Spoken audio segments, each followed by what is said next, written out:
ब्रह्मचर्य अपनाने को क्यों कहा जाता है? क्या आपको ब्रह्मचर्य का मतलब पता है? और ब्रह्मचर्य के होने ना होने से आपकी भक्ति पर क्या प्रभाव पड़ सकता है? क्या सारे ब्राह्मण ब्रह्मचर्य का प्रयोग करते हैं या आपको ही ब्रह्मचर्य बनने को कहते हैं? वो कौन है जो ब्रह्मचर्य को संपूर्ण रूप से निभाकर सफल रहते हैं? और सफल होने पर उनके पास क्या शक्ति आ सकती है?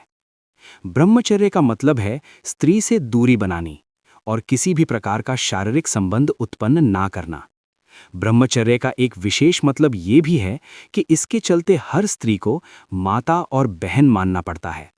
अगर किसी स्त्री के प्रति कोई गलत विचार भी आ गया तो ब्रह्मचर्य नष्ट हो जाता है।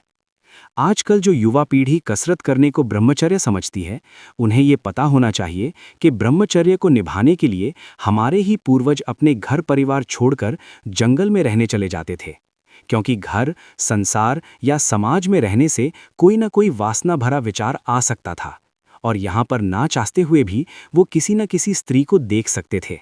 और स्त्री को देखना मतलब अपने विचारों को भूलकर ब्रह्मचर्य नष्ट कर बैठना।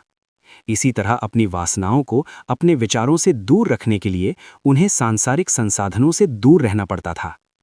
पहले समयों के साधु संतों को अपने मन की लालसा पर रत्ती भर विश्वास नहीं था, जिससे उनको लगता था किसी भी तरह का मोह उन्हें वासना के अंदर फंसा सकता है।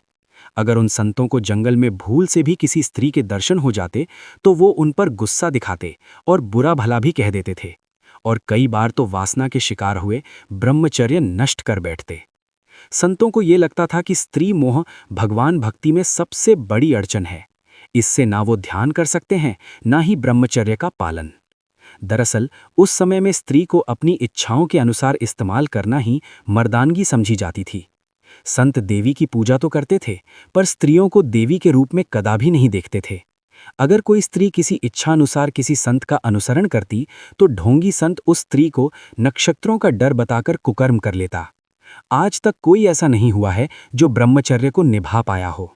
हाँ, कुछ संत थे जिन्होंने अपने खाने पीने पर नियंत्रण करके अपने अंदर की वासना को नियंत्रित किया था, और जिस्मानी कमजोरी के चलते उन संतों की इच्छाएं मर चुकी थीं। ब्रह्मचर्य शब्द कईयों के लिए सिर्फ इज्जत और भरोसा पाने का जरिया रह गया है। अगर कोई संत कैमरे के जरिए आपसे ब्रह्मचर्य में रहने को कहता है तो पहले देखो वो खुद ब्रह्मचर्य का पालन कर रहा है। क्या वो ऐसी जगह पर है जहां स्त्री का आना जाना वंचित है? क्या वो संत किसी तरह का श्रृंगार तो नहीं करता, कोई चंदन कुमकुम तो नहीं लगाता, जिससे वो अपने दिखावे से स्त्रियों को मोहित करना चाहता हो? क्योंकि इतिहास गवाह है, वो वेद गवाह हैं, जिसमें एक ब्रह्मचर्य संत किसी सुंदर मेनका के पीछे अपनी भक्ति की कमाई भूलकर कुकर्म करता है। तो आज के काले पीले पहनावे पहनने वाले क्या कर सकते हैं? क्या आप जानते हैं कि वो पुरुष भी अपने आप को ब्रह्मचारी कहते थे, जिनके ऊपर स्त्रियों के साथ कुकर्म करने का अपराध न्यायालय में साबित हो चुका है, और अब वो अपना ब्रह्मचर्य कारावास में बना रहे हैं? दरअसल बात यह है, कुछ संत हैं जो मौके का गलत प्रयोग करके कांड करते रहते हैं और पकड़े भी जाते हैं, और कुछ ऐसे भी हैं जो अब भी कोई ना कोई कांड कर रहे होंगे और कानून से बचने के तरीके इस्तेमाल कर रहे होंगे। इतने पैसों का चढ़ावा होता है कि किसी न किसी कानून के रखवाले से बचने का तरीका आसानी से खरीदा जा सकता है। अगर हम आपको थोड़ा बहुत समझा पाए हैं तो लाइक और सब्सक्राइब जरूर करना। अगर कोई सवाल मन में उठता है तो कमेंट कर देना।